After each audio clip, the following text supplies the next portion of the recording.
Welcome to this interdisciplinary and transnational conversation on Toni Morrison's birthday, celebrated as Toni Morrison Day in Ohio.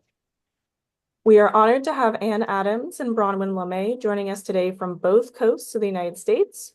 No matter where you're tuning in from, I hope you're having a wonderful morning, afternoon, or evening. I'm Nico Chin, and I'm the program manager here at Mechanics Institute, where I have the privilege of supporting our programs such as our member-led book groups, writers groups, and instructor-led courses. Mechanics Institute was established in 1854 and remains a vibrant cultural institution in the heart of downtown San Francisco. We are home to a full-service library, a rich calendar of literary and cultural events, and the oldest continuously operating chess room in the United States. You can learn more about us at milibrary.org. I'm Andy Telekowski, Programs Administrator at Mechanics Institute. I'd like to thank our partners at the Center for the Art of Translation, who champion the art of literary translation through publications, events, and educational programming. Since their founding in 2000, they have worked to enrich the global literary landscape, support translators, and celebrate the cultural and linguistic diversity of our world. You can learn more about their work and upcoming events at catranslation.org. And Andy, I wanted to tell a story about this event. So this past August, I stumbled upon something unexpected, and a past event listing that was organized by the Toni Morrison Collective, an initiative dedicated to preserving her legacy at her alma mater, Cornell University. As I read more, I discovered that Dr. Anne Adams, one of our esteemed panelists for today, was part of this collective. Her work with Morrison's translators, particularly in German, fascinated me. It made me wonder not just about how Morrison's words shift across languages, but how they transform across cultures, histories, and personal interpretations. That discovery led us to this collaborative event today. And now in a full circle moment, we are thrilled to present this conversation in collaboration with the Cornell University Library, sponsor of the Toni Morrison Collective. What began as curiosity has now become a gathering with new partners, a space for us all to explore how Morrison's works live on in translation and in the ways we carry her words forward. But this event is also an opportunity to expand the idea of translation itself. To translate is, in the most familiar sense, to carry words from one language to another, to find equivalents, to bridge meanings. But words are also polysemous. They hold multiple meanings and possibilities. Translation is not only about language, but also about place, a movement from one place to another. The verb translate itself comes from the Latin translatus, meaning carried across. It suggests movement across a threshold, a transition, even transformation. Toni Morrison's work is in itself an act of translation of history, of memory, of language, and as it will be described by one of our esteemed panelists today, of love. Toni Morrison's writing moves us, rendering experience in ways that deepen our understanding of the world and ourselves. And today, our distinguished panelists will explore the many ways in which Morrison's work has been translated, not just linguistically, but also intellectually and emotionally in experiences in classrooms and across borders. Their insights will reveal how translation is not simply about finding the right words, but about carrying meaning across borders of language, identity, and history. Stepping in as moderator today, we are thrilled to welcome back Dr. Nigel Hatton, a scholar whose work bridges literature, philosophy, human rights, and critical refugee studies. He is an associate professor at UC Merced, teaching courses on African American literature, existentialism, and the intersections of storytelling and social justice. His research has taken him to the W.E.B. Du Bois Research Institute at Harvard, to the International Criminal Court in The Hague, always exploring how literature and philosophy help us understand and transform the world around us. This past fall, he led a James Baldwin seminar at Mechanics Institute, guiding us through Baldwin's series examinations on race, identity, and belonging. And this spring, starting on March 11th, he will return to Mechanics Institute with a three-part seminar on Toni Morrison, Nikki Giovanni, and Maya Angelou, diving into the poetry, essays, and novels of these visionary writers. Beyond academia, Dr. Hatton has also dedicated decades to education in California prisons and occasionally teaches in Columbia University's narrative medicine program. His work reminds us that literature is not just something we read, but it is something that we live, question, and carry forward. And we are just so honored to have him with us today. So I'm going to pin Dr. Nigel Hatton and have him get us started on today's conversation. Thank you, Nico, and thank you, Leslie Ann. And thank you. I see so many familiar faces, and it's a pleasure to be here in conjunction with the Mechanics Institute once again.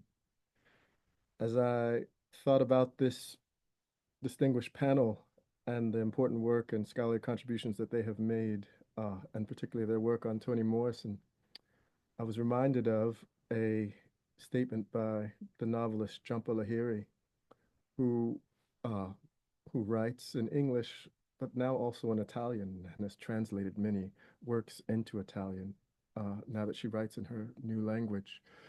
But Jhumpa Lahiri, now author of Interpreter of Maladies and other texts, said this about translation, and I want to quote her. She said, quote, "The responsibility of translation is as grave and precarious as that of a surgeon who is trained to transplant organs or to redirect the blood flow to our hearts." So she uses this metaphor of the translator as surgeon and the precariousness of that is equivalent to that of a surgeon and one who transplants organs. And she asks the question, when thinking about translation, who will perform the surgery? So for her, helping us understand that gravity. Our panelists today, our distinguished panelists today, will also help us to understand the gravity and precarity and the importance of translation. And I'm very pleased to be among them as we engage in this discussion on Toni Morrison Day. So happy birthday to Toni Morrison. I will say the overview of the program before we begin. We'll have these three presentations, one from each of our panelists. Each will share their unique perspectives on how they translate Toni Morrison's literary works, and translation meant in its many forms.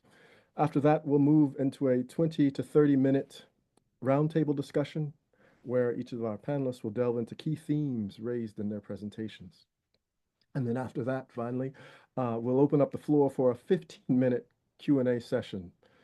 So we encourage you to add to any emerging questions you may have into the chat box throughout today's presentation. So we begin. Let us all be present in as we think about translator surgeons. Our first presentation is from Dr. Ann Adams, and it is a great pleasure to be able to introduce Dr. Adams.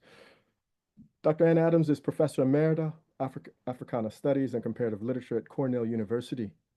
In recent years, she has been devoting her attention to the novelist Toni Morrison, whose 80 White Professorship at Large at Cornell she initiated and hosted. Her scholarly work on Morrison over the decades primarily consists of consulting for the German translators and publishers on African American discourse and cultural content in Morrison novels. And wonderful to hear from Dr. Adams about Morrison and the translation of Morrison in Germany. In 2019, Morrison has devoted much of her, in 2019, Dr. Adams began to devote much of her time to the work of the faculty group Toni Morrison Collective, whose mission of preserving the legacy of Morrison, a Cornell alumna, MA 1955, has taken the form of programs on campus and the Ithaca community commemorating the 30th anniversary of her Nobel Prize in 2023. Dr. Adams' passionate project has moved on to think about the writing of Toni Morrison's influence on how European audiences perceive U.S. life and history. I have many European translations of Morrison's work in European languages in my collection, so the significance of Dr. Adams' project is quite important. And so at this point, I'd like to turn the connection to Dr. Adams, and please help us to welcome her.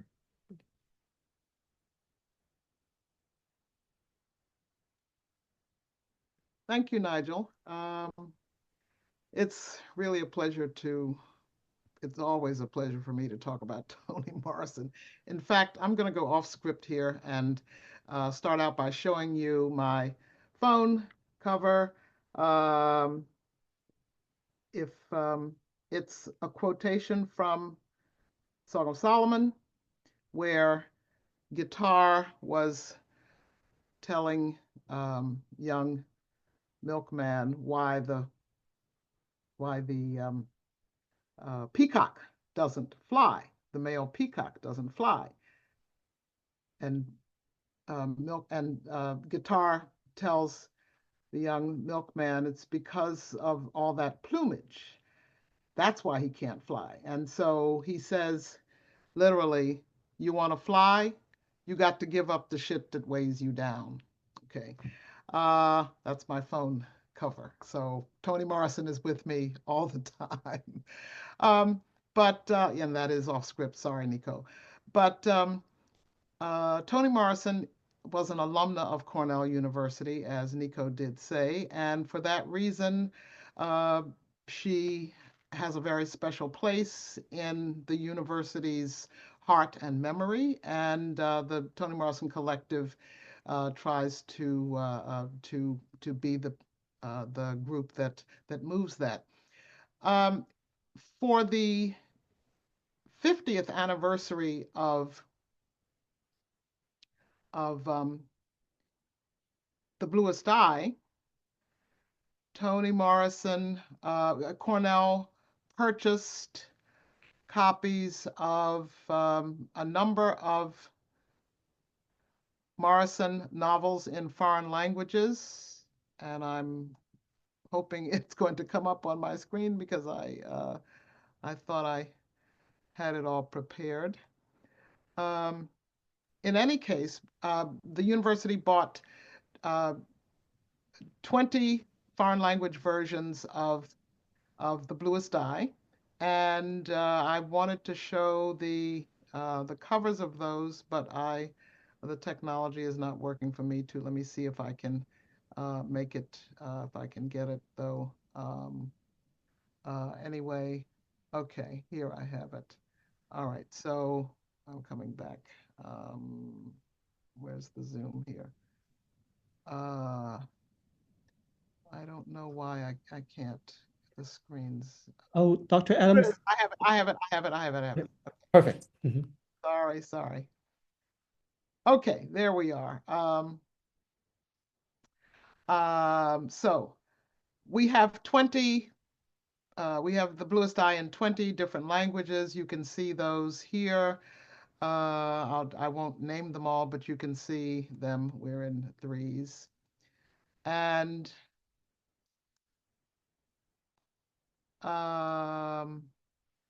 for the 30th anniversary of Toni Morrison's Nobel Prize, which was in 2023, the Cornell Library did an installation of mock-ups of covers of all of the books. And I'll show you a little bit about that installation now. But before I leave just this slide, we have here the German cover, and I'm going to come back to that German title in my other remarks. It's Sehr blaue Augen, which means very blue eyes. But in any case, the installation of the book covers, which were on display and are still in the library, I'm pretty sure, shows all of the covers in their various languages. But also, one thing that I want to point out is the base that the artist librarian Craig Maines chose to use. It's the installation is in a glass case, and on the floor of the case, he has images of, who is this? Shirley Temple. So The Bluest Eye copies are standing on Shirley Temple's face, so to speak. So that's part of Cornell's celebration of Toni Morrison. And that was, as I said, for the 30th anniversary of her Nobel Prize. We bought the books for the 50th anniversary of The Bluest Eye itself. Okay, my own involvement with Toni Morrison's works in translation dates back to 1984 when I was in a bookstore in East Berlin, then East Berlin, part of the German Democratic Republic. And the bookshop had a literary calendar. And for the month of April 1984, the writer on the calendar page was Toni Morrison. And I was very pleased, very surprised. And from that time on, I began collecting Morrison's works in German. And later, I added a collection in French also, so that the work I'm doing now involves her translations into English and French. In reading those early German translations, the translations of the first two or three that were out by the early 1980s, I saw a few sort of alarming misunderstandings on the part of the translators. And I wrote to the German publisher and I said, very brazenly, I'm an African American with a PhD in German, and I have read your translations of Toni Morrison, and I would like to help you avoid some of the misunderstandings in some of these early novels. And I gave them examples of one. And I want to share just one such example of the kinds of cultural information that a translator who is an expert in the American language might not be knowledgeable about in the African American subculture. In the novel Sula, the second novel, the young Sula and Nell have become friends, and Sula makes quite an impression on Nell and changes Nell's self-perception and her self-confidence and so forth. And digressing a bit, the idea of a young Black girl's self-perception, as we know, is the theme of the novel that preceded that. It is the theme of The Bluest Eye, about standards of beauty and what a Black girl, what happens to a Black girl psychologically, for whom those standards of beauty are paramount. And so in Sula, we have a bit of that as well. So Sula and Nell become friends, and Nell feels feels better about herself, and she begins to question and to push back, particularly on some of the things that her mother is bringing her up, the way her mother's bringing her up as a prim and proper little girl, one of which is the habit that Nell's mother tried to get Nell to adopt of pulling on her nose when she was otherwise not using her hands. And also putting a clothespin on her nose when she went to bed. Now, this is something that some African Americans, especially mothers, did in the time that that novel was set, which is the 1940s. Why? Of course, because Nell's mother said, don't you want to have a nice nose, a pretty nose? Of course, she didn't say, don't you want to have a white nose? She said, don't you want to have a pretty nose? Because white was the equivalent of pretty. And so with influence from Sula, who is unapologetic and is unannotated about herself, Nell feels better. And so the text says that now when Nell goes to sleep, she slips the clothespin under the pillow. Well, what is a German translator to do with she slips a clothespin under the pillow in a context that has nothing to do with laundry? Well, the German translator assumed clothespins are used in pairs, and so it is in the plural in the German translation. So the German translation of that passage says, "Now at night when Nell goes to bed, she slips the clothespins under the pillow." Okay, what does a German reader think in reading that? So that's just an example of some of the cultural specificities of African American life that Toni Morrison unannotated, unexplainingly uses. We have seen in some interviews that she doesn't write for the white gaze. In other words, she doesn't try to explain stuff. She puts it out there as it is, and if you get it, fine. If you don't, maybe read it another time, and you can kind of, it is possible to discern what that means based on the way she says it. In any case, so as a result of pointing out some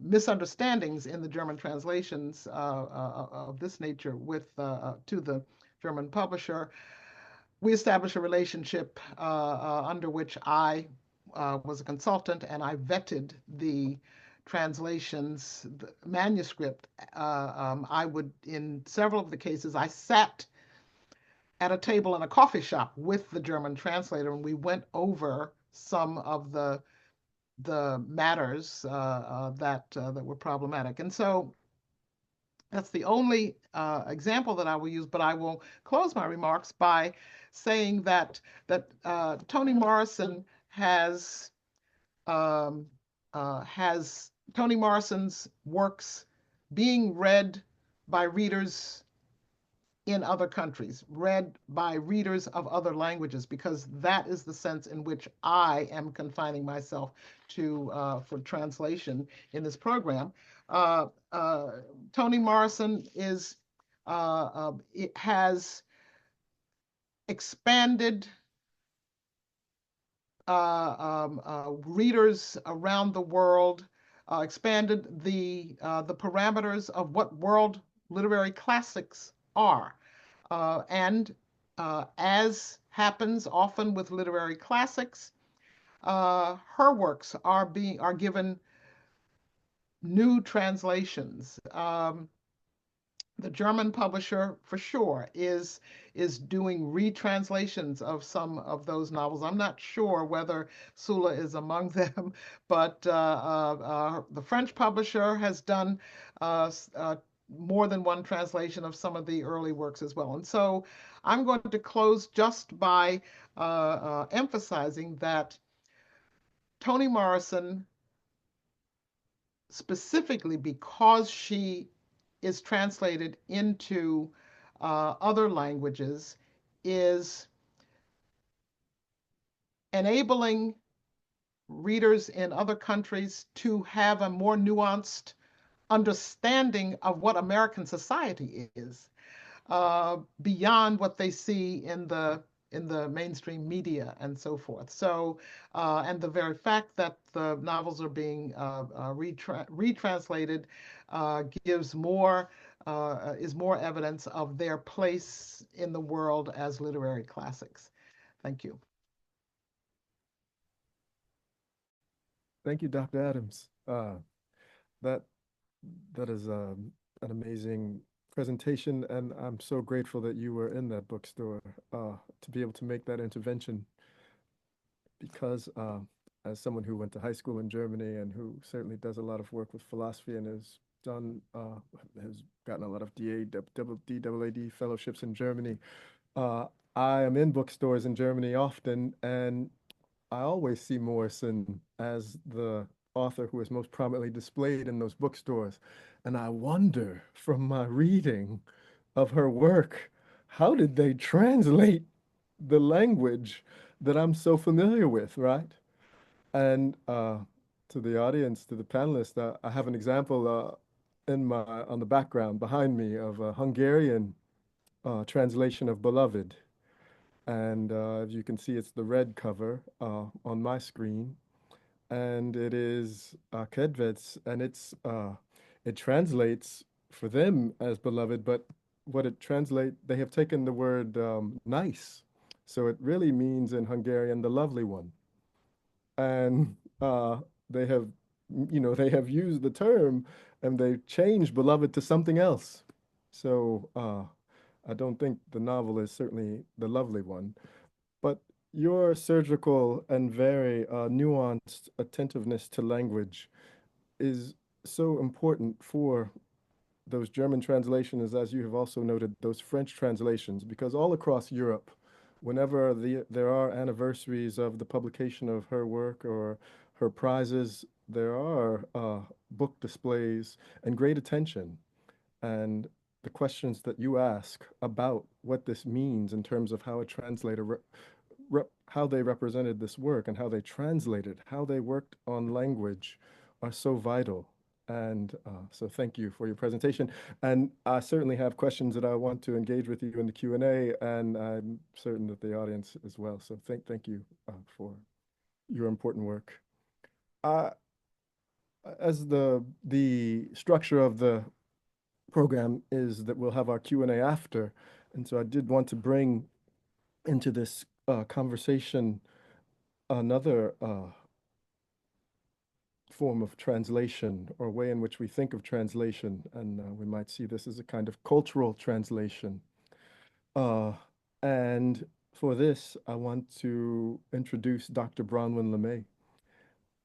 And I also want to note that Morrison's final novel, God Help the Child, which I have also a translation on my screen, the German, uh, it is a novel that winds its way into California. So and also California prisons. And so it's a novel that Morrison is dealing with very nuanced and complex concerns. And so I'm wonder about the translation of that work into German.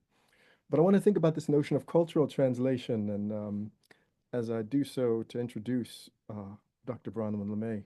Dr. LeMay has been a teacher, an instructional coach, and administrator for over 20 years in the San Francisco Bay Area. She has taught middle and high school in Oakland, Hayward, Eastside Union, East Palo Alto, and Santa Clara. High school in the important cities across California. She holds a PhD from Stanford University in English and Literacy curriculum. I know there she studied with some of the most important educational scholars. Her MA from Mills College in Educational Leadership and her BA in English from UCLA. Among her publications, she began as a literacy curriculum that she co-created with her students. It revolved around their self-narratives on the topic of love. The book is titled Personal Narrative Revised, Writing, Love, and Agency in the High School Classroom. It was awarded the David H. Russell Award for Distinguished Research in the Teaching of English for 2017 by the National Council of Teachers of English. Dr. LeMay currently lectures in the Department of English and Teacher Education at San Jose State and has worked with the San Jose Area Writing Project as a teacher consultant and participant for many years prior to becoming the director. It is a great pleasure to introduce Dr. Bronwyn LeMay, and I'll turn the screen to Dr. LeMay. Thank you, Nigel. I appreciate that. Good morning, everyone. It's such a pleasure to be here. I do have some slides that I'll share just so you have a visual. So let me go ahead and project those.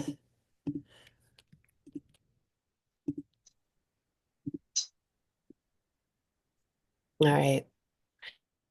And I want to share a story of our translation of Toni Morrison's writing into a high school classroom a number of years ago. None of us were really the same after this, and this has kind of affected my sense of self as a teacher and my pedagogy ever since. It was really a story of a translation of both her writing and our stories about love into our work together. And when I say our work, I'm referring to a group of young people I worked with for 2 years in a school in East San Jose. At the time, they were 10th and 11th graders. I was their teacher in the sense that we were in this institution called school together. So the reality really was that we were just people trying to figure out how to be in the world.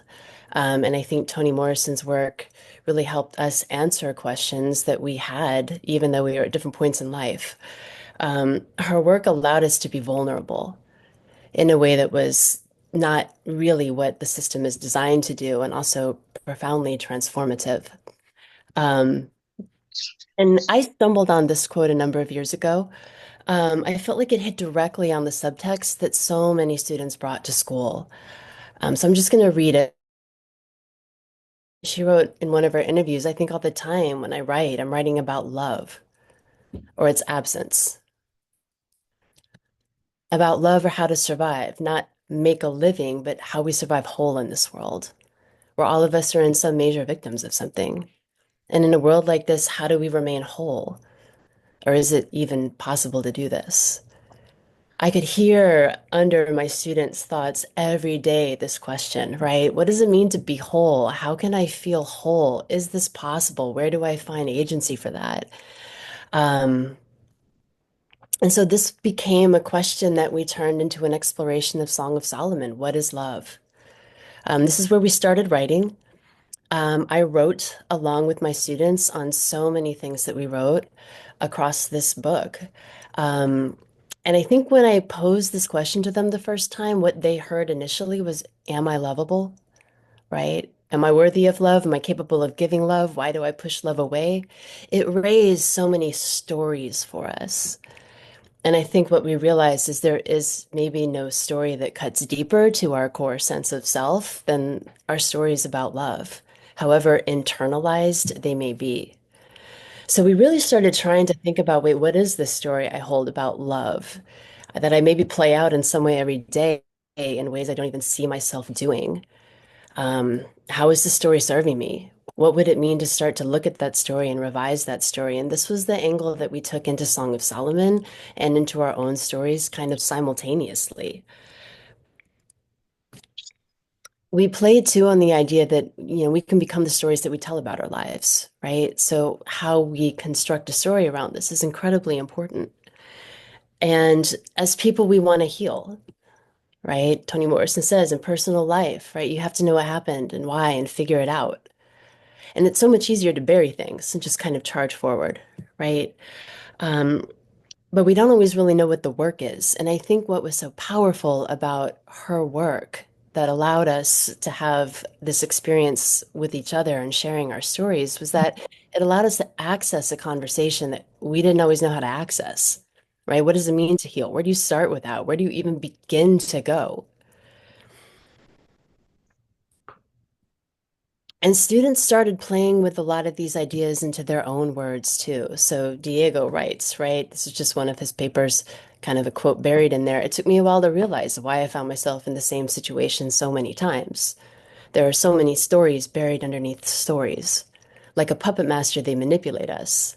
It's often the things we do to prevent something from happening that let it happen, right? So we started trying to peel off different layers of story and looking at the characters in this way as well.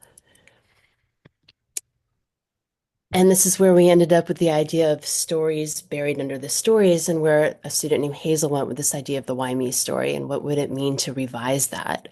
Hazel was one of the leaders. She really kind of took off in a way that many of us followed, and she self-identified as a writer. I came in after school one day and found this on my board. She had basically turned it into a giant spoken word poem with Why Me right in the center of it. And she was really writing about experiencing love in ways that were hard for her to recognize. Um, Themes of family, themes of parent-child relationships, all through here, fragments of memory. Um, and she said, this is the why me story. I realized I write so much of my story in why me because I don't have a better story. Right. And what we realized was, okay, all of us have a why me story. What would it mean to kind of surface that? What would it mean to kind of explore that and share that and think about how you take that template, why me, and shift that template to something different, but also be true to your experience and just storing it through a different template. This was her idea. And we started to run with that. This became the idea of revision. And she had titled her definition of love initially, I'm the reason they're gone, right? Just really locating herself as the source of a lot of problems. And part of the paradox of this personal narrative work was actually using personal narrative to depersonalize things that were much bigger than us, right? There are social forces in the world that shape how people give and receive love, right? And she was experiencing things she didn't know how to take responsibility for, except to blame herself. So the work really began when we hit chapter 12. And there's a moment where Milkman he's on this journey to the south and he's trying to put things together and he's trying to understand things. And he starts to realize the nursery rhyme the kids around him are saying ties to his family story. And all of a sudden, something just kind of unlocks, right? And the way he's thinking of things shifts and he starts thinking about his parents. And he's thinking, wait a second, I've always thought of my mom as this person who does certain things, but what might she have meant if her husband loved her? That's the only thing. And thinking about his dad too, right? Somebody who struggled to give love in a way that he could feel as love, but realizing that this came from profound loss, right? And the loss came from social circumstances in a country that didn't show love, right? So starting to put his parents' stories and the ways that he experienced his parents as people into a much deeper perspective. And this is where she went with a little bit of her why me revision. So I'll just share a little excerpt with you. She says, my current fear of others is their fear of knowing why me. I know the feeling of covering up the fact that you're scared with a more dominant, controlling, rebellious, careless way of life that you want to portray to others. I would always have trouble with admitting to the fact that I wonder why me because it sounds selfish and pitiful. But it's only our nature as humans to wonder why. As we look deeper into why me, we find a new profound way of thinking. It's like a family tree. You can't escape why me without figuring out why them.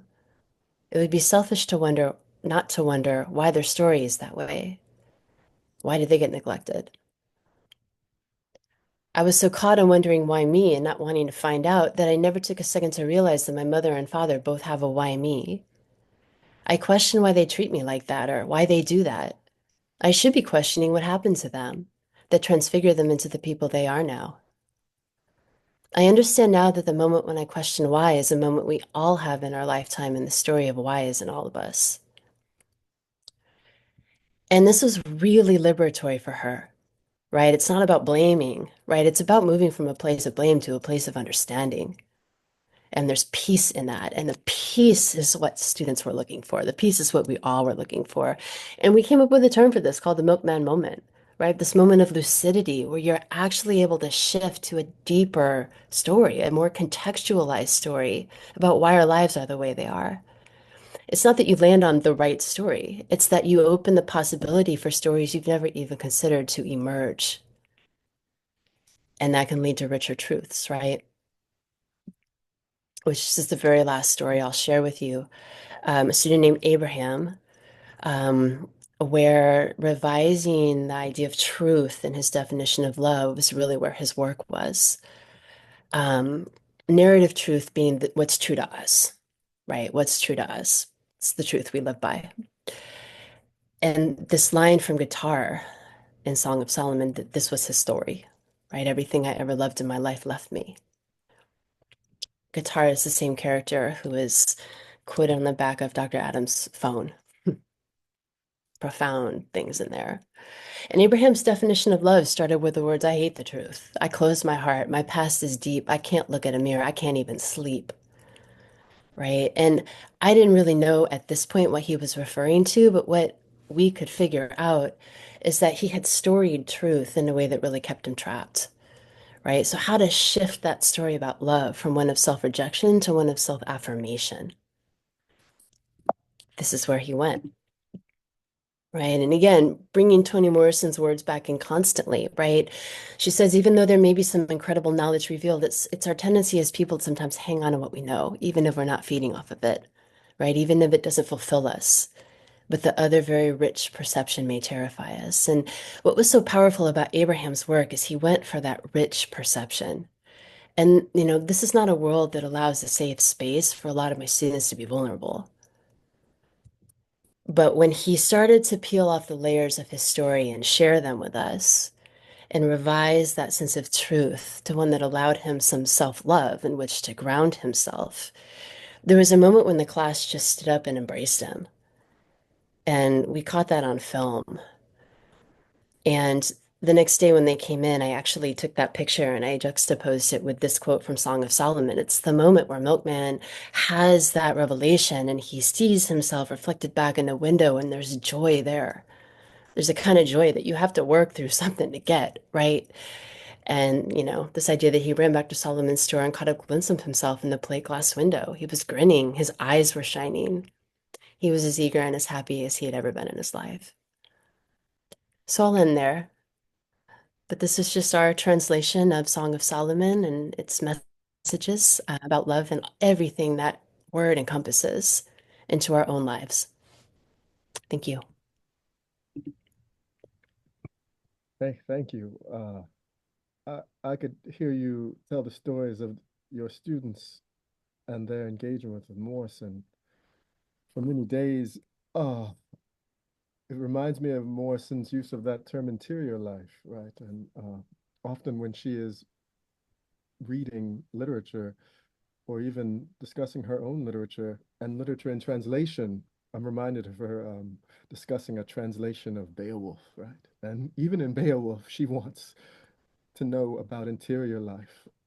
So that when I hear you refer to the milkman moment or the vulnerability and students from backgrounds in which the vulnerability and the ability to express that vulnerability is often taken from them, that through this engagement with Morrison, with Song of Solomon, and in your classroom, that you have been able to allow for that turn to interior life, and that is Morrison's term, and so I hear you, and when I hear those stories of your students, I'm often led to turn back to Morrison's discussion of that significance. When she reads Hemingway, she often asks, "What happened to the interior life?" Right? So I think I see this in your discussion of those translations that are occurring culturally with your students. So thank you. And I really do have a set of questions that I want to ask, but I will, we want to think about Is it possible? Is this Astrid? Is it possible to Great. hear me now? Yes, we can hear you.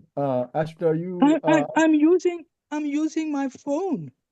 Okay, so I would like to introduce you and then turn the presentation to you. Is that okay? Or Well, I'm a little, yeah, let's try it.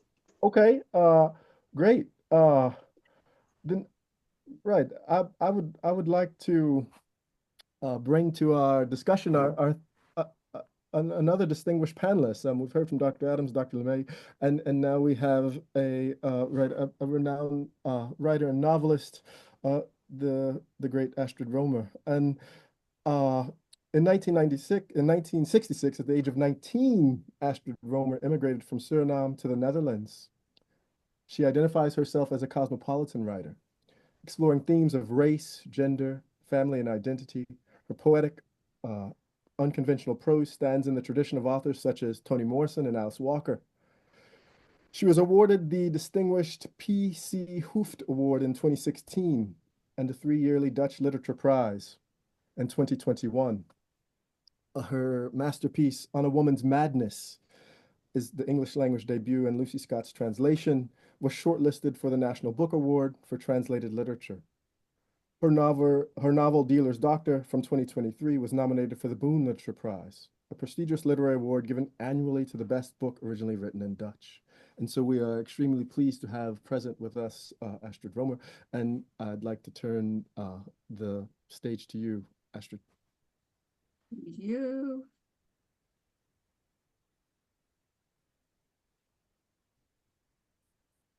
Well, what do you want me to do? Do you want me? We have your. You have some. You have some questions. We have your materials on the screen, and so Well, to tell you the truth, there is a huge problem here. and I cannot. Let me see if I can read from the screen. Yeah, but it's not the English part. I only see I can see the English So part. Astrid, right now we are showing your passage from Dealer's Doctor in Dutch. So if you read that part, people can Oh my follow God. along on screen to that passage if you want to read that passage and talk about that passage. But I should like to read it in English. I can't see it very well because I have just a small phone, but I will take the novel Of course, and read it from the novel. of I'm course. so, And Astrid, it's pages okay, 19 let and me go, 20. let me Mhm, go. mhm. So, it's like, let me see.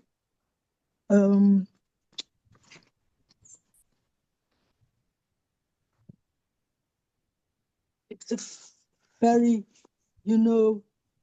writers, sometimes we are in a hard situation. Okay.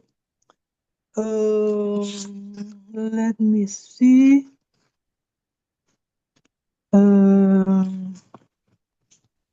Mhm. I start with reading in Dutch. Okay. Hello. Where are you? That's perfectly fine. Yes, please. Okay. I start reading in Dutch. Natuurlijk heeft hij naar haar verlangd. Vooral tijdens seks met meisjes die het wilden doen met hem. Het zijn er veel geweest, te veel. En hij weet waarom. Als de metro in Amsterdam is zijn leven. Het gaat maar door en er is geen uitzicht. Hij kan doorlopend van plaats verwisselen. Hij kan soms zelfs uitstappen en een onbekend pad opgaan. In Paramaribo kwam hij bij het ronddwalen altijd weer terug bij de stadsrivier en bij de gevels van hoge herenhuizen. En de amandelbomen waren vertrouwd, evenals de straatventers met hun lekkernijen. Paramaribo is geen stad, had een maronmeester hem ruw uitgelegd. Paramaribo is gewoon een steigerplaats van slavenmeesters, die zich heeft uitgebreid tot een dorpskern met mooie huizen en dure winkels voor bevoorrechten. Hij heeft de stad 6 weken ervaren als vluchtplaats die hem had geborgen. Ook al heeft hij daarvoor een gestolen portemonnee nodig gehad en een lief Hollands meisje. Amsterdam voelde groot en breed en diep. Vrees overviel hem dikwijls, want breed, groot en diep was iets om te vermijden. Was in hem gestampt in zijn geboortedorp. De rivier, het oerwoud, ze waren zonder grenzen. En ging je toch te ver, dan raakte je verloren in het onbekende. En wat is dan het onbekende, had hij een keer brutaal gevraagd, toen zijn ouders gehurkt zaten aan de rivierkant en staarden naar de verte.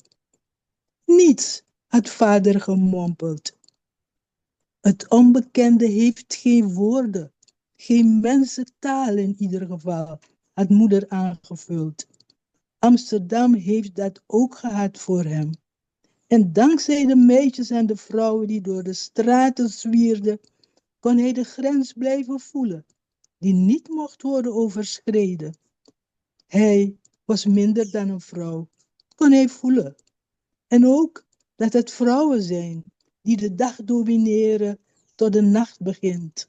Dan zoekt hij de mannen bij het slavernijmonument op om het bloed weer naar zijn onderbuik te voelen stromen. Bij die mannen gaat het altijd over meisjes. Heel soms schiet het gesprek uit de bocht vanwege een incident. Dan gaat het over huidskleur, over hoe iemand eruit ziet en er niet aan ontkomt om als minder dan een vrouw behandeld te worden. Dan weet hij dat het onbekende zich opdringt. Einde. Thank you so much for sharing that beautiful reading, Astrid. Astrid actually asked me to use Google Translate and do a first translation in English. Now, this is purely just AI-based translation. Astrid, do you want me to read the English translation that I received from Google Translate so that people can It's okay. I love to. Please go on. Of course, thank you. And after I read the English translation, Astrid's going to speak a little bit about the sensitivity of translation and how this passage was particularly inspired by the works of Toni Morrison.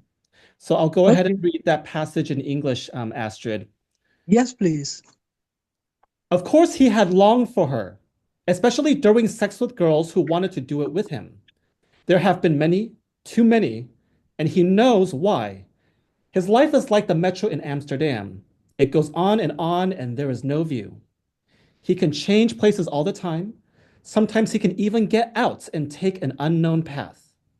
In Paramaribo, where he wandered around, he always came back to the city river and the facades of tall mansions.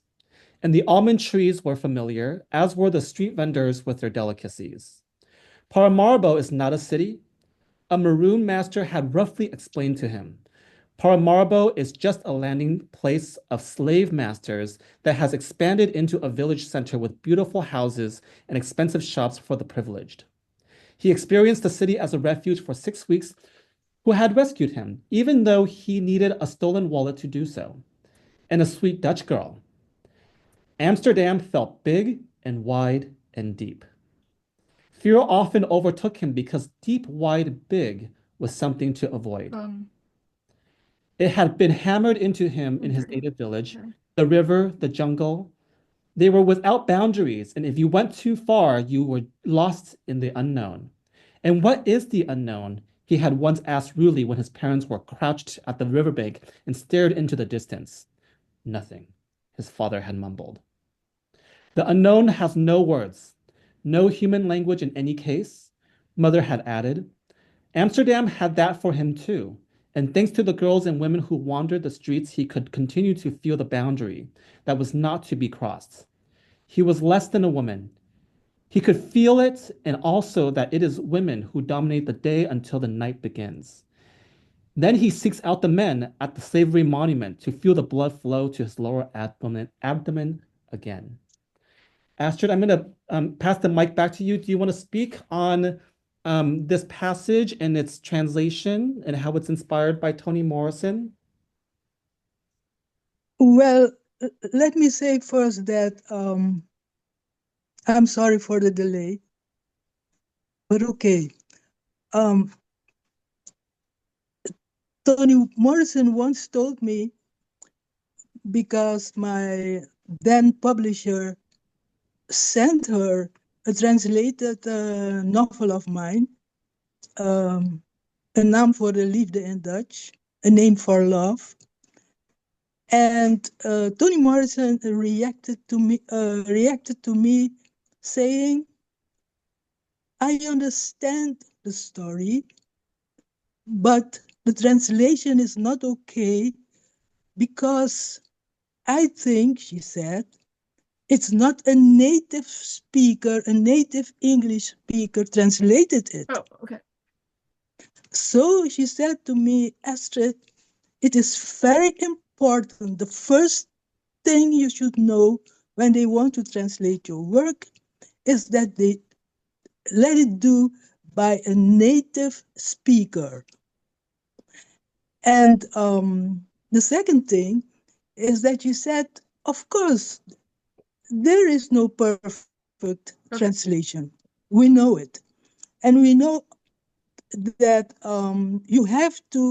you must have a standard, a best of that moment translation so others can use it. And she advised me that it should be an English translation of my work. He said, be sure that it is very, very good. Okay?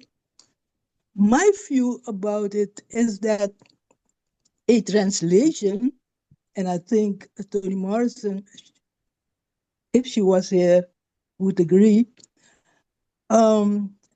because I love music and she does as well. A translation to me is arrangement. Just like you have different arrangements of songs or classical pieces, okay? And it will never be like the original. And especially when humans make art, you will never ever come to the authenticity of that thing. And but I am okay with translations because when I read a Toni Morrison novel, I first read it in her native language in English. And I need, my English is bad, so I need a dictionary to read it. And it will take me a week.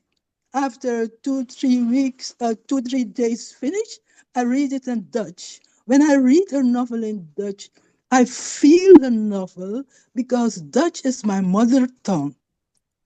But because I read her in English and English is her mother tongue, I have these two feelings about the novel. So I know where in the translation to my taste, there is a hole of something is shaky or unstable, etc. But to me, it's not a problem because you can't, the translator is making his or her own choices in what to articulate in her translation. Okay? Hello? Yes, thank you, Acid. This is Nigel.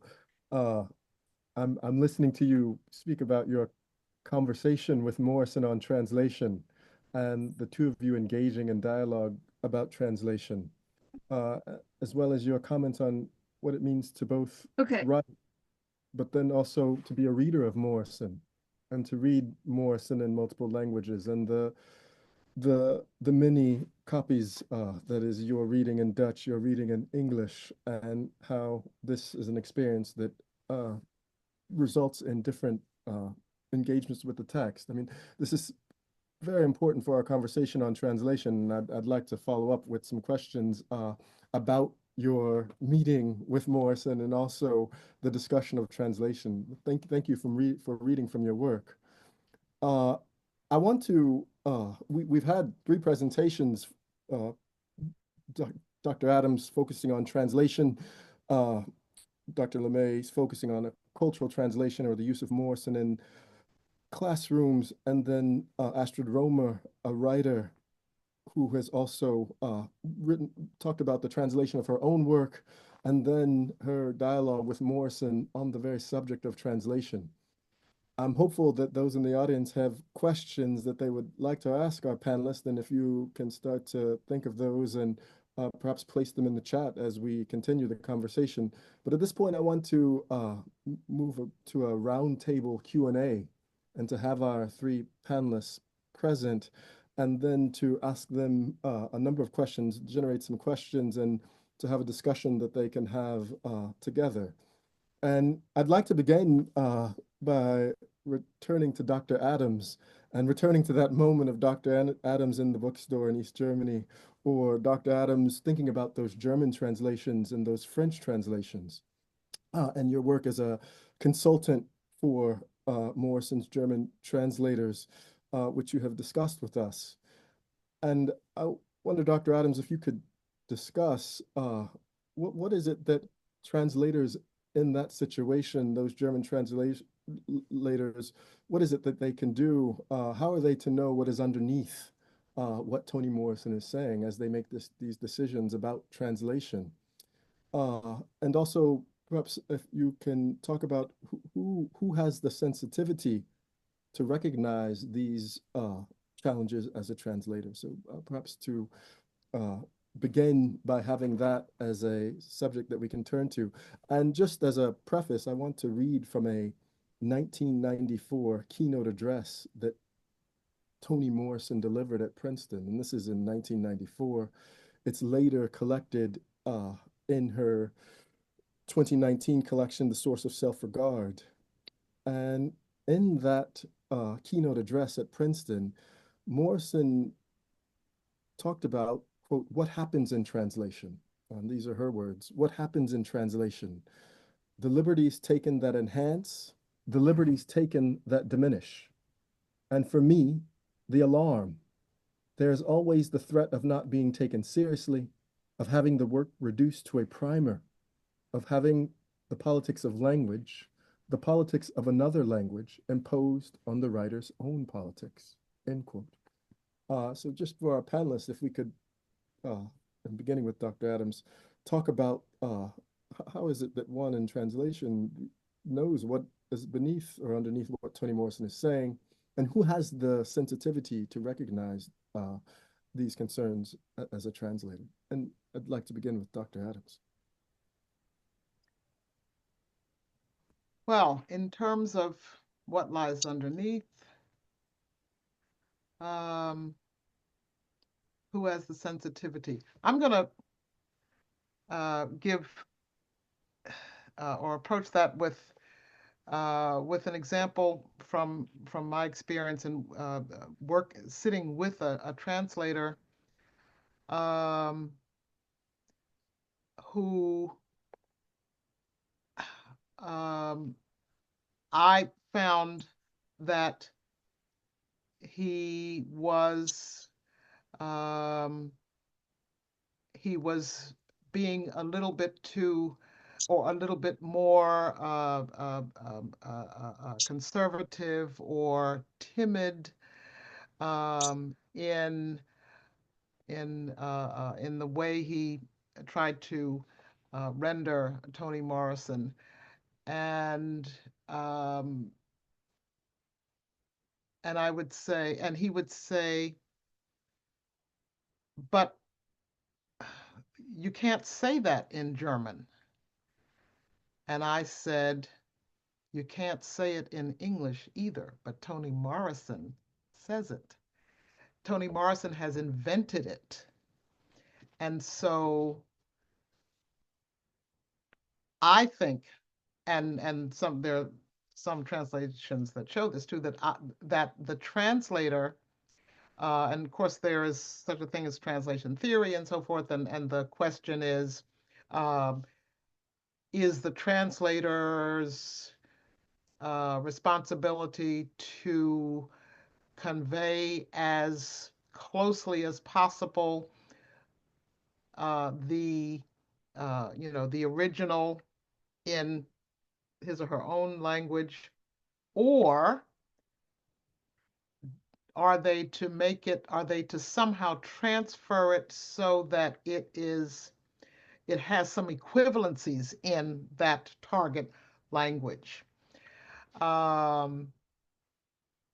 But as far as the choices of words, the choices of expressions, what I was seeing with that particular German translator was that he had not just reservations, but difficulty. It pained him to go beyond appropriate German to do some of the things with German that Toni Morrison does with English. Then there are others, well, in terms of who has the sensitivity to say, to say it. If we take in German and in French, as probably everybody in this room knows, there are different registers for for addressing the second person, for you. There's a informal, there's a formal or an intimate, and so what determines how which form of that you use in German or in French. When Toni Morrison, has a conversation between two people, let's say, who are not obviously family members or something. But so in terms of sensitivity, the translator needs to, there are many exercises that a translator might take him or herself through in order to determine whether to use tu or vous or du or sie in certain cases. And so that is a clear example of sensitivity, or knowing what is, what lies under, that expression. So I'll just close off this answer by saying that, first of all, the more the more Morrison works a translator reads and works with, the better we hope they get at rendering her. But also, in the earliest years of translating Toni Morrison's works, European translators knew Black protest writings. They knew James Baldwin. They knew Richard Wright and so forth. And when Toni Morrison came along, they couldn't find the protest language. And so this is not so much translators, but reviewers sort of didn't know what to do with this now woman, as opposed to her older brothers in literature. And so her language just and her content just brought some challenges that caught translators as well as critics off guard. But as a result of Toni Morrison's works, more even than those of her predecessors, school curricula have Toni Morrison's works in them, usually in the English curriculum, of course. But the point is that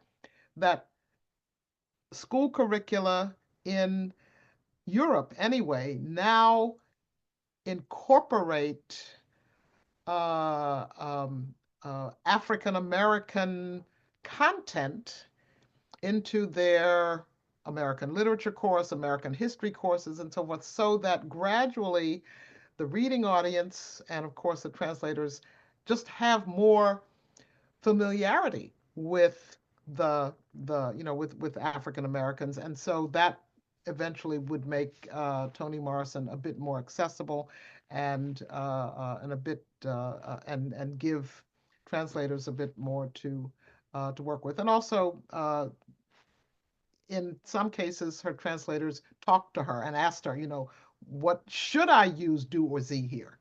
Or at least I can remember that from a French translator, and so forth. So being able to ask the writer exactly, but of course that's not always the case, and it certainly wasn't the case in the beginning. So that's my roundabout answer.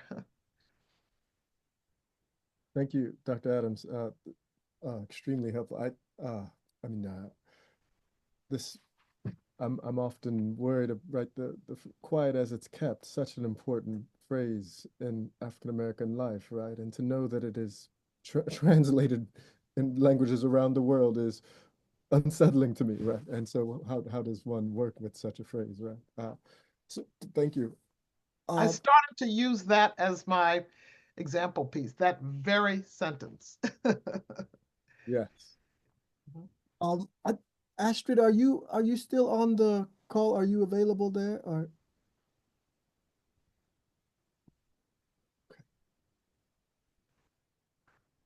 well, I've just asked Astrid to unmute. Astrid, if you can click on that audio button, you should be able to unmute yourself.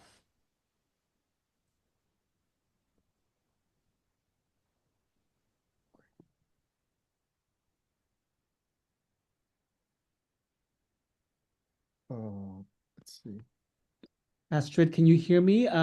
If you look to the left up lower corner of your Zoom screen or your Zoom app, you should be able to click on a microphone and you should be able to click on audio and unmute yourself.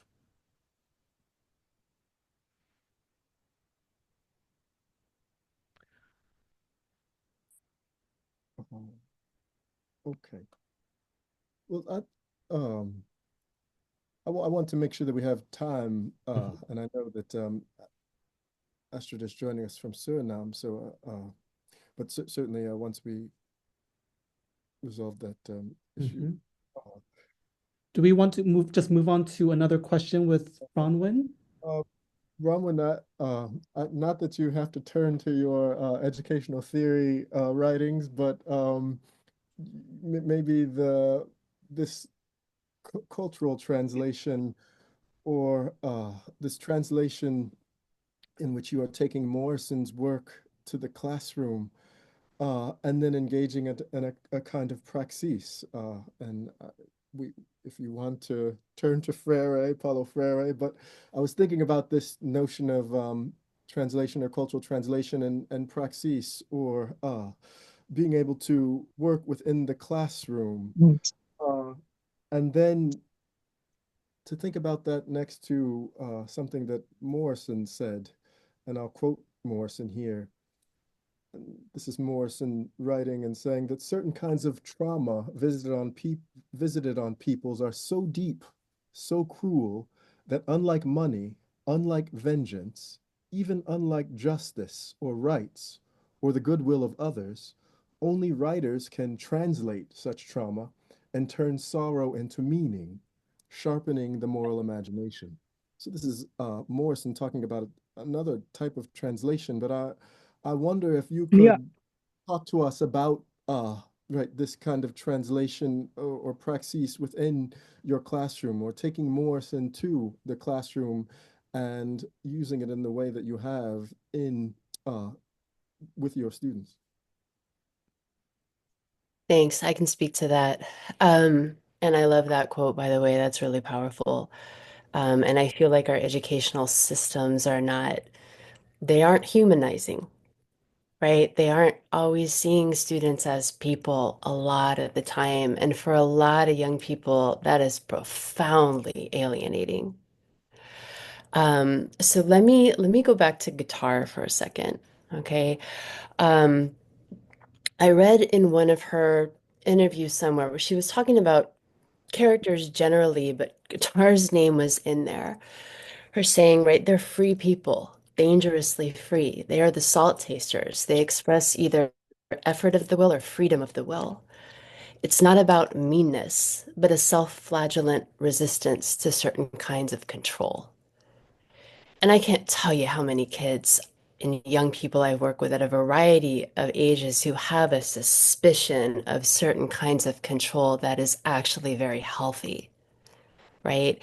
By being human, we tend to put emotional distance there with that trigger us, right? And the classroom can be a very triggering place. How do you develop a sense of academic identity in a space where you don't feel seen, where you don't feel like you have a voice, right? Where the language of school is what's used and the language of the heart, the language of our interiority is eclipsed, right? For a lot of kids, they just dissociate from that. It doesn't feel healthy. It gets misread. It gets misread as not being interested in school, maybe not caring about school. But yet so many young people will think and learn and engage deeply when they don't feel they have to compromise their sense of self to do it. Right? And, I think about the student Abraham, who I was referring to earlier. He and I had a very conflicted relationship all the time. And we were able to who's I apologize. I'm Astrid's getting a little audio is working again, and I don't want to unmute her because it might be Yeah, difficult for no us to worries. unmute again. But Bronwyn, if you can Yeah. just go ahead and finish. Okay.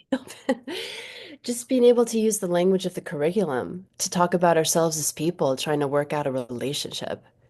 I mean, the language of the curriculum coming from the language of Toni Morrison and the language of all of the things that her characters say and all of the things that she says, and just getting to that level of the most authentic conversation possible, right? And I think, how do we translate that into the context of school? It's not a system that was made for it, but there's profound work we can do as educators in our classrooms every day. So I'll leave it there. Thank you. That's so important. I mean, I see the connection between the translation of language and foreign language translations, right? That is the work of Dr. Adams. And you know, in Germany, for example, American Studies programs are very important. I mean, indeed, the strongest American Studies programs abroad are in Can't you Germany. hear me? And you would find Morrison's work there, and I see that connection between both the obligation, Hello, ability Hi, that Dr. Adams speaks of. Astrid. We hear you. Okay. Astrid, I'm yes. here. I'm Oh, here. great. Astrid, Good. I'd like Astrid, is it possible that we could continue with your conversation about your translations of your work? Um, you work with translators of your novels. Can you talk about that experience? Well, just like I said, to me, a translation can never ever be perfect because the authenticity is not to be copied. So it's always a sort of arrangement, okay? And the one is better than the other. And through the years, sometimes you find a very, very, very good translation. About my own novels, on woman's madness, I hadn't read that novel in about maybe 20 years. And I started reading it again in the English translation. And it moved me so much. It went to my feelings were so deep and deeply, and I better understood than in the Dutch version why this novel is so important to me and why people love this novel so much. So even though I did not know a thing about the translator, but that is not a problem to me because I started reading in Suriname and I was very young. And as we had no children books in our house, so I started to read well-known writers because my family were like teachers, okay? And I didn't even knew that there was a writer. Just looking at a chair, I didn't know who made the chair, so I didn't know who made the novel, the book, the text. So I am still like that. I don't need to know the translator. I always ask, is it a native? Because Morrison said it should be a native speaker. And then I wait till the translation's coming in. So I said about On a Woman's Madness is a great translation. And then after, they had this novel of White. And I heard that two people are going to translate it. I did not ask why and how because it doesn't matter to me. There is something, and I like the translation, but there is something funny about it because they said that the main character is a white man, but no, it is a black Creole man. So that is a is a very big mistake. But it's not a mental mistake by them. It is a mistake because they, being an American, well, this is stereotypical what I'm going to say, you know. You cannot know that our Creole men in Suriname are just like white men in Holland. They are just the same. So the translators sense that the way he is moving around, it should be a white man, you know. So it's me as a writer to think about such things. How do I never write to please readers, but it's good to think about it because it is a very big mistake, okay? But again, um, the text Nico read, when the text came in, well, you know, it was just a text to me. I wasn't even thinking about, oh, it is a chat thing. It's not done by human species. Yeah, it doesn't matter because I don't care about writers, and I don't want people to care about me. I'm doing my work. I give it to my publisher, and my publisher is the one to sell it. And even with my novels, when they invite me, people invite me to come and do something. I'm telling them I am not going to answer questions about the novel. I am going to answer questions about writing. Okay? And talking about something else, Toni Morrison, when it's impossible for any translator to go into the depth of Toni Morrison's how she is asking the question how to survive when you have no blue eyes, or when you are very dark brown, or when you're poor, or when you're this and when you're that. That is the main thing of her work, and we can take it with us to the future, because that is the question to ask every time. Here am I. This is how I look like. This is what I think that I am. And how is the world, my habitat or the environment, how is this going to react to it?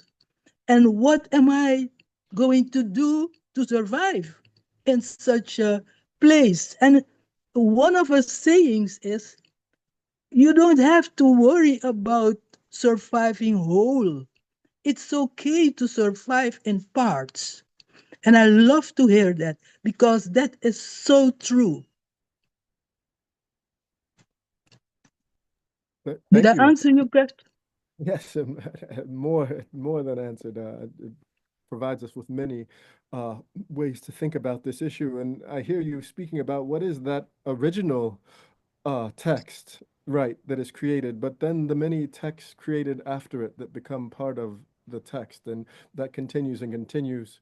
And you are, once it is entered into that world where it goes, for you, you are not one that is beholden to it being kept to that original. So I think it's quite remarkable to hear you reflect on the translation experience, and also this experience of multiple translators on a work, which is something that happens quite often in these translations, that there will be a team of translators, and you can see it listed on the title page quite often.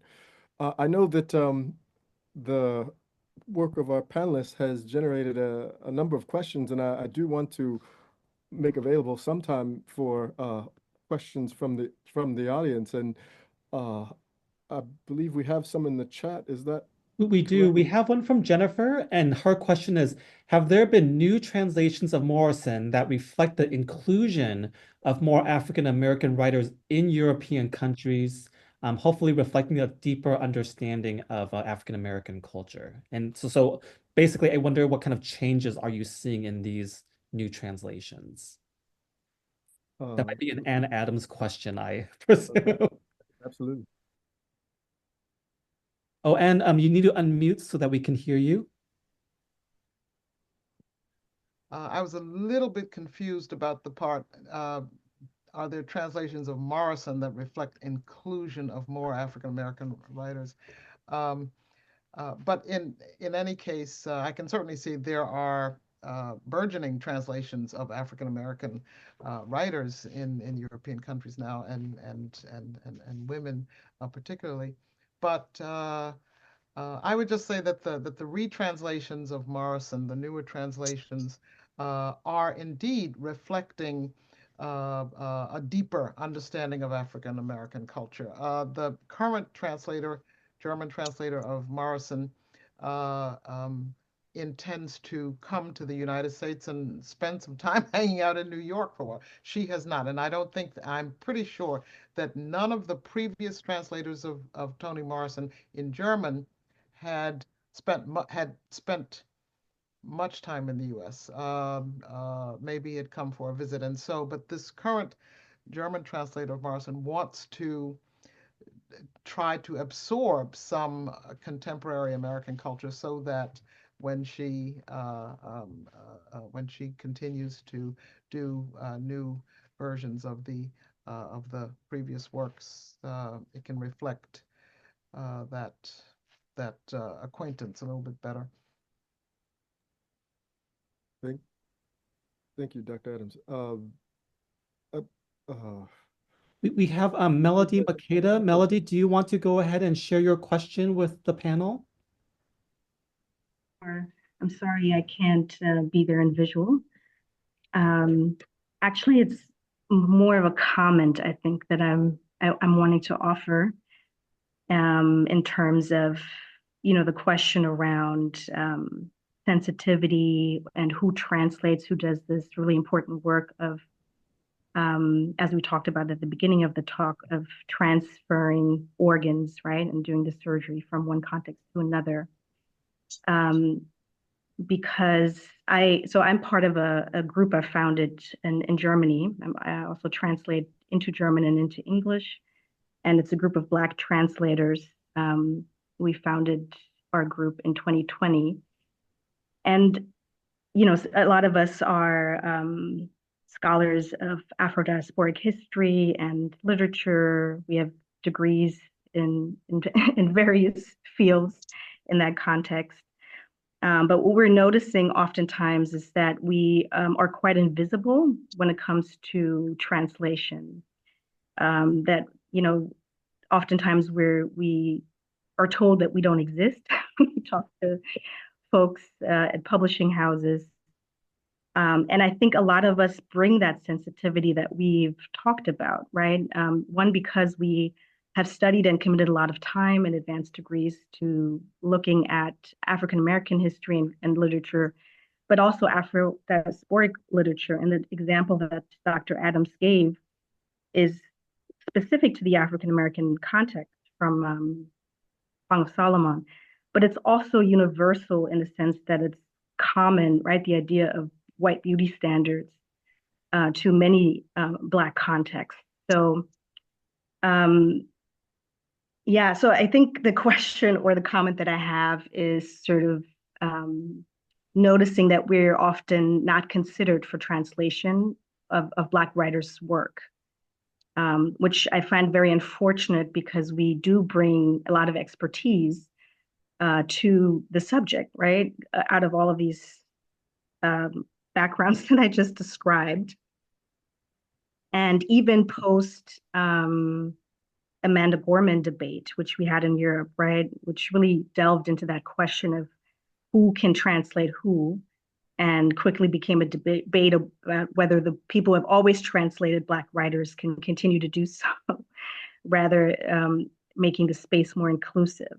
So, and the final thing that I want to add is, the question of audience, and I'm thinking specifically of Germany because I'm Afro-German, is that the audience is also no longer this white imagined audience who's never thought about Black people before. 40% of the population in Germany is of color today. A good number of those are Black Germans or Black people living in Germany. So, I think these are all questions that have a lot to do with the question of translation, right? What is being translated? So, and I often have this experience that when I am considered for a translation, I'm asked to explain a lot, exactly what Toni Morrison did not do. So explain a lot of aspects about Black culture, because the imagined audience remains white, even though it is not in reality. So I just wanted to offer that as a comment to the wonderful talks that you have shared with us today. Thank you for that. I should have said that at the beginning. May I say something? Please, Astrid, please. May I say something? Yes. Is it okay if I say something? Absolutely, yes, please. The thing about the translation conflict in Holland was so full of racism. One of the best poets we have, they asked her to translate the lady's poetry. And before she even had done anything, they said, no, you're not Black. You cannot translate a Black person's poetry. That is about racism.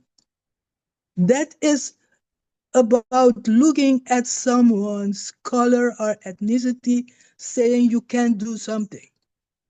And I hate that. So I was against it. If you want an alternative, you could say, okay, translate 4 or 5 poems, and then we have a sort of jewel. It was cool to say about sensibility by translating novels or poetry. Again, I am a poet as well, and I write novels. And I know, and Toni Morrison knows too, that you cannot come where the authenticity of the work is. You cannot come there being a translator.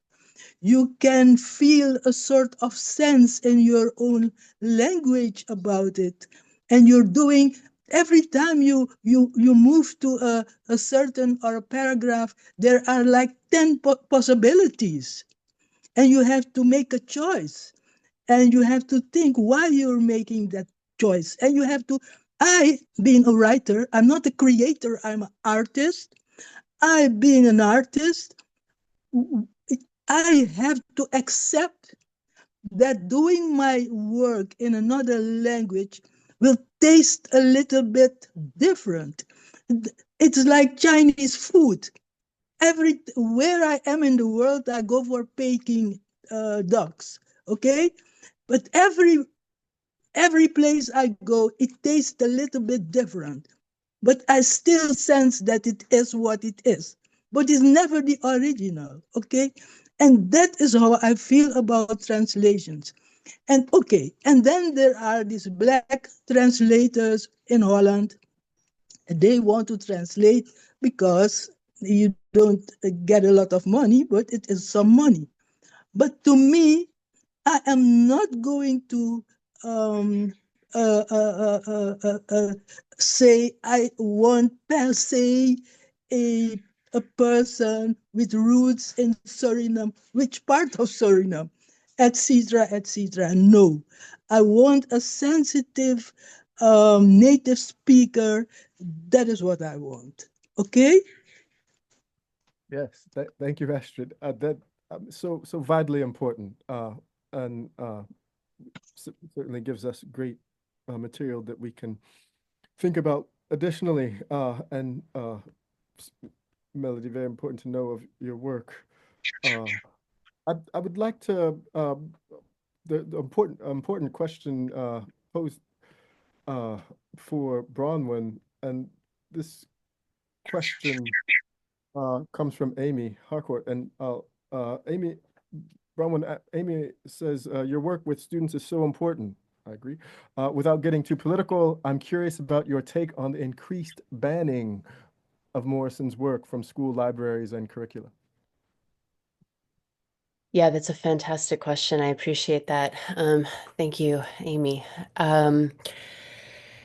This is actually something I've encountered personally, working in a district in Silicon Valley last year, and running into some administrators who are not okay with students thinking in what are really just fundamentally human ways.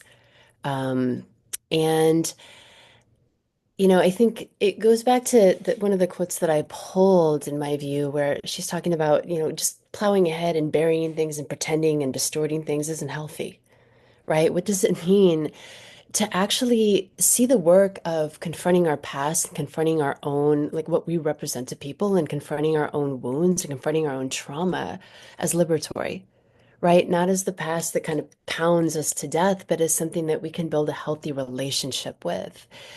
And also her point that in many cases this is just terrifying, right? This very concept is terrifying. And so, I don't think my students experienced that. There were always some kids, for example, who were like, I don't really have this story. I don't really want to engage this way, which is fine, right? We make alternate ways of engaging, and they see certain work that other students are doing. But I think, some of us choose to live in a way that doesn't reflect, right? That doesn't allow for the unpacking of trauma and of wounds.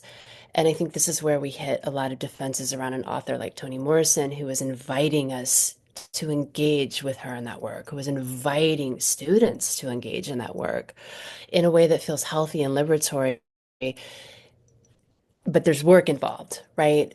And so I think this is where we run into trouble, is there's a resistance there. But I also want to just note that, we look at Frere's definition of praxis as reflection and action upon the world in order to transform it, right? The synthesis of theory and action so that you can actually have an impact that's grounded in understanding of something, and how empowering education is in that way, right? It's not about doing something to please the Common Core, please the teacher, please a rubric, or get a standardized test score. It's about figuring out how to be in the world and figuring out how to live together as people. And I think right now that's not where we are, but I do think that's something that young people are hungry for. And I also think that's something a lot of teachers and administrators are hungry for. It just depends on personal choices we make about, I think, how to deal with our own pain and then imposing those on other people. So that would be my answer to that. Thank you. I do want to thank our panelists for today, for giving us ways to think about translation and translation of Toni Morrison's work, but translation generally, and particularly on this very important day, Toni Morrison Day. Again, the work of translators as surgeons, and to ask that question by Jhumpa Lahiri, who is the right one to do the surgery? Who is it that should do this translation? And from Dr. Adams, from Dr. LeMay, and from the great novelist Astrid Romer, we have avenues to think about the politics and also the nuance of translation. So thank you very much to our panelists. I'd like to turn it back to Nico. Of course, I wanted to just ask everyone who is participating today, if you can manage it, to turn on your cameras, to just sort of wave a hello and thank you to our amazing, not only our amazing panelists, but our amazing moderator, Dr. Nigel Hatton, for guiding us through such a rich and thought-provoking conversation today. And I also thank you all for being so patient and sticking with us. Today has been just a true testament to the many ways Morrison's writing through translation continues to move us across languages, across disciplines, across generations. It reminds us that translation is not just about words, but about this deep work of carrying meaning, history, and love into new spaces of understanding. And, I just want to kind of end on that note and, just thank all of you all for coming together today. I think it's so apt that we're talking about Toni Morrison in this day and time. I won't get into the politics of it all, but, there's a lot of underlying things that are emerging for me today. And so it's just great to be in community with you all to talk about Toni Morrison.